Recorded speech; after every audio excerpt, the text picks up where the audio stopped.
Border crisis and the drug cartels that continue to operate in the region.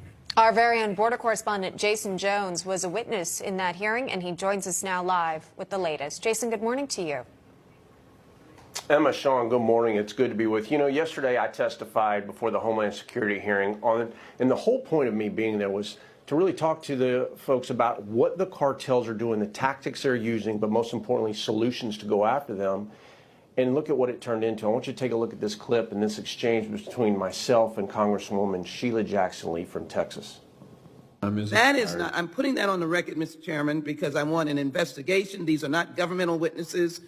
They are witnesses who've come to share their stories, but I want an investigation. Can I respond to that? I want an investigation. Is there availability for me to respond to that accusation? Hold on. I am taking control back. The gentlelady's time has expired. And Mr. D'Esposito is recognized from New York, and you may yield if you'd like to Mr. Jones. The gentleman is not on staff at this point. Mr. Chairman, I'd like to yield 30 seconds of my time to Mr. Jones.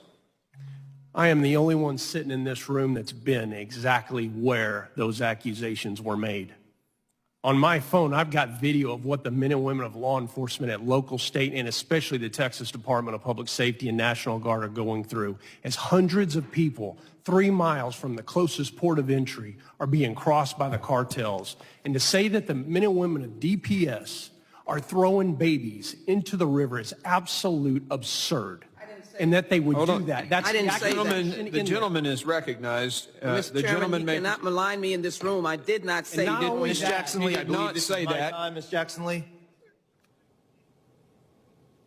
I'm still absolutely frustrated over that. I have to tell you, and shame on Congresswoman Sheila Jackson Lee from Texas for making those statements without validating what she was saying. She was quoting an article from the Houston Chronicle that's absolute trash. I mean, it's just trash, and none of it's true. I mean, it literally says in there that DPS troopers have been ordered to throw babies into the Rio Grande River. She made accusations there that troopers, because of their operations there, are forcing migrants to drown, because they did have 4 drown in a 48-hour period there. But she didn't say anything about how these cartels are moving these people 3 miles from the closest port of entry in some of the most remote country. Guys, we were there.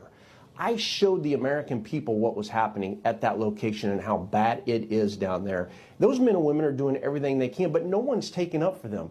And for a congresswoman from Texas who could literally pick up the telephone and call the director of DPS to even try to see if that article was right, if it was validated and what's really happening, and then to say that on the national stage while we're sitting in that room when she hasn't even been down there, this is an example of how broken we are. So, you know, look, my goal there yesterday was to try to talk about these cartels and what we have to do as a nation to go after them and protect the American people. But this is just where we are. So if you're sitting in Texas or along, you know, one of these states on the southwest border, Sean, Emma, I've got to tell you, these states better start going at it alone, because if you think we're going to get help from Washington after yesterday 3 hours being grilled, I got to tell you, I don't see any change coming anytime soon.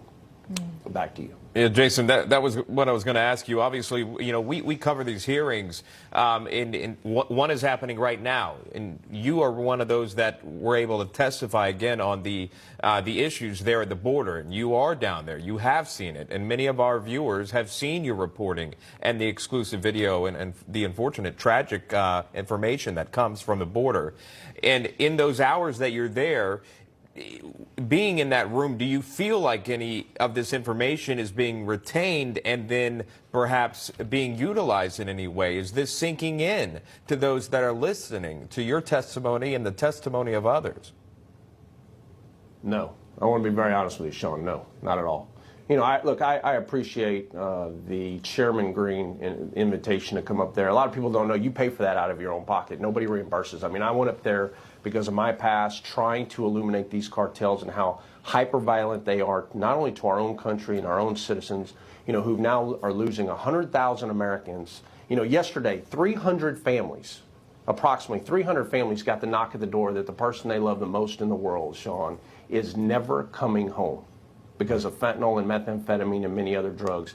And this is what's taking place in these hearings. So, you know, I'm just going to be very frank with you here. No, I don't see any change coming anytime soon. I don't believe that we can look to Washington for help, and I don't see myself coming back here anytime soon. But I will tell you what we will keep doing. We're going to keep going down to that border, and we'll show the American people what's really happening versus the lies that are being told. Because when we go down there and you put it on video and you see it yourself, you see what's really taking place.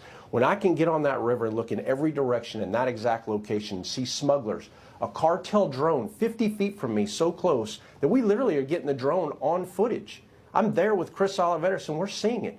None of this gets out to the American people unless you're watching Newsmax. So we've got Congress people who are our elected leaders who can fix this, and they could care less, and that's the real truth of it. As 300 families yesterday got a knock at the door that the people they love the most in the world aren't coming.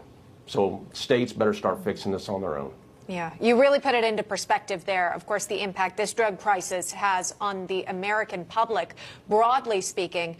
It's really enlightening, Jason, the footage you're able to bring our viewers, those firsthand accounts that you're able to share from border communities, to hear from law enforcement officers who face this day after day.